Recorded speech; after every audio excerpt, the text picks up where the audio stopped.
sentiment d'appartenance. Plus. Bon. Donc Alain nous dit il faut être pressé. Et je suis d'accord, il faut être pressé parce que ce sera très long. Donc il faut que nous... On peut obtenir des choses. Je ne dis pas qu'on ne peut pas obtenir des choses, mais il faut savoir comment articuler l'urgence et le temps long. Voilà. Alors, bon, donc je vais juste quelques idées très, très rapides sur l'hégémonie culturelle, sur l'alternative et sur l'engagement. Sur l'hégémonie culturelle, je trouve que notre club, pour moi, présente un grand intérêt parce que j'ai connu un échec dans la lutte contre l'hégémonie culturelle. En 82-83, nous étions un groupe et nous avions vu que le club de l'horloge avait commencé à construire sa bataille pour l'hégémonie culturelle autour de l'idée de l'égalité et de la science. C'était très clair, voilà, bon. Nous l'avions très bien vu. C'était un groupe qui était composé de gens qui travaillaient essentiellement sur l'immigration d'ailleurs. Et nous avions créé, pour lui répondre, un cercle du réveil. Et nous avons échoué. Et ça a duré 4 ans, quand même. Et pourquoi nous avons échoué? Parce que nous avons centré toute notre bataille sur l'immigration.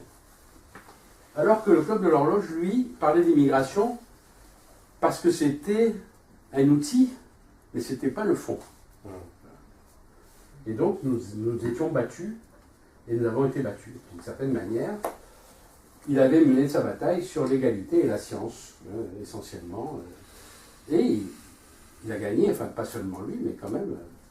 Bon, donc, je pense que ce qui paraît intéressant, justement, dans le club, dans le cercle convivialiste, c'est justement de ne pas se tromper de cible et d'accepter le temps qu'il faudra, mais tout de suite, là, de travailler sur des questions tout à fait fondamentales. Bon, donc ça c'est la première, notre première réaction. La deuxième, c'est la question de l'alternative. Donc, la question de l'alternative, ça nécessite de savoir dans quelle situation on est. Bon. Alors, mon hypothèse, c'est que nous sommes dans une situation de contre-révolution.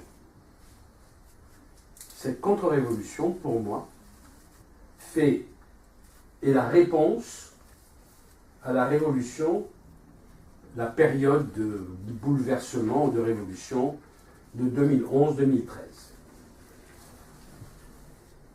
Bon, le problème, c'est que les révolutions durent très peu de temps et les contre-révolutions durent assez longtemps. Et on le voit, hein. Mais les contre-révolutions n'annulent pas les révolutions. C'est-à-dire que ce qui est nouveau chemine et ressort de manière différente. Donc, ce qu'il nous faut voir, c'est qu'est-ce qui chemine?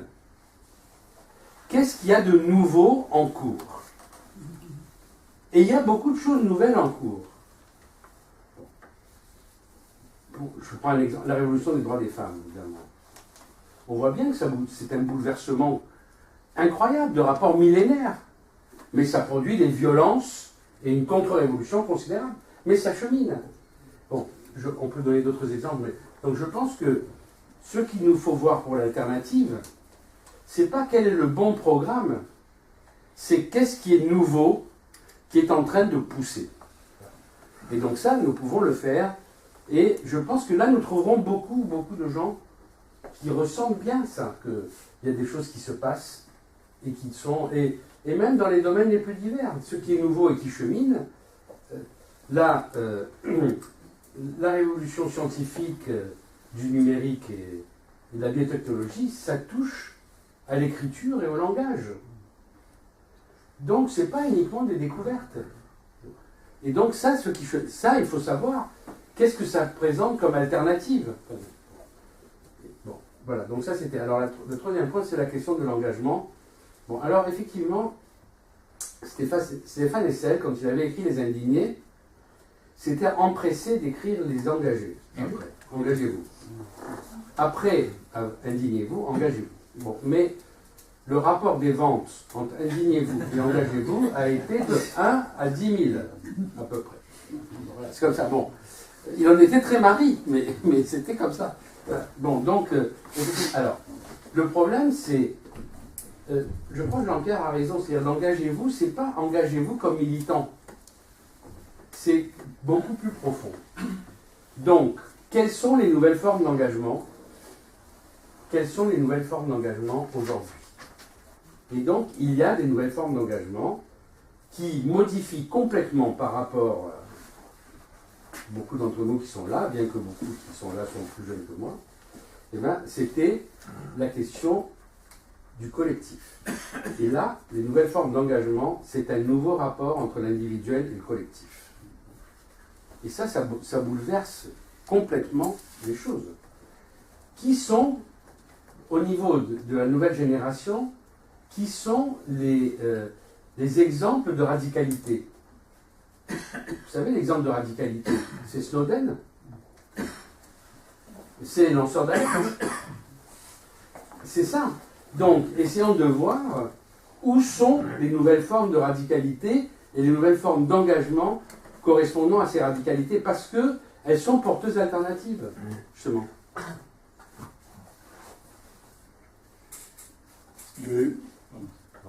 Pierre-Nicolas, personne ne demande la parole. Le deuxième tour, Pierre-Nicolas. Et je voudrais réintroduire la notion d'événement.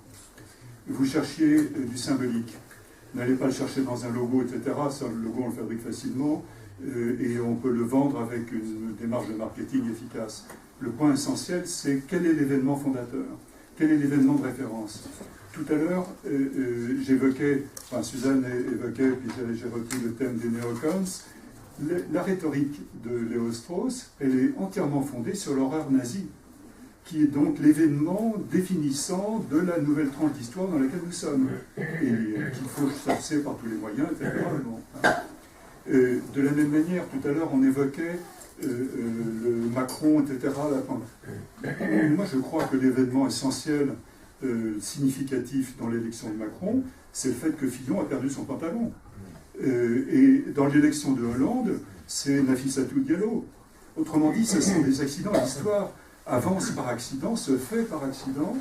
Et le problème, c'est effectivement, c'est d'avoir des communautés, des groupes, des réseaux qui soient, comment dire, qui soient, alors veilleurs, vous étiez votre réveil, bon, qui soient réveillés et qui, lorsque l'événement se produit, lui donne sens. Et à ce moment-là, le sens collectif apparaît et peut prendre forme. La Tunisie, Ben Ali est tombé sur un incident totalement mineur, etc. Vous donnez sens aux événements possibles. Voilà. Je pense qu'on va terminer rapidement. Oui. Et utiliser les événements. On va terminer rapidement sur la discussion sur le statut du club. Après, prenons 10 minutes sur les modalités éventuelles. Il y a une dernière intervention de Roger. Oui, je suis frappé quand même par, outre la vulgate néolibérale et le TINA dont on a parlé tout à l'heure, je suis frappé quand même par les oripeaux de la gauche qui masquent la difficulté de construire une alternative. Et moi, ce qui me frappe quand je dis oripeaux, c'est-à-dire une conception anti-moderne au fond de la gauche, ou en tout cas qui est dépassée par le mouvement social. Et quand on prend les grandes thématiques de la gauche, on s'aperçoit qu'elles sont toutes dépassées par le mouvement social. Alors je vais en citer quelques justement, alors on pourrait peut-être faire un travail sur le vocabulaire, sur les mots, sur les concepts. Il y a par exemple la question du travail, la question du collectif, la question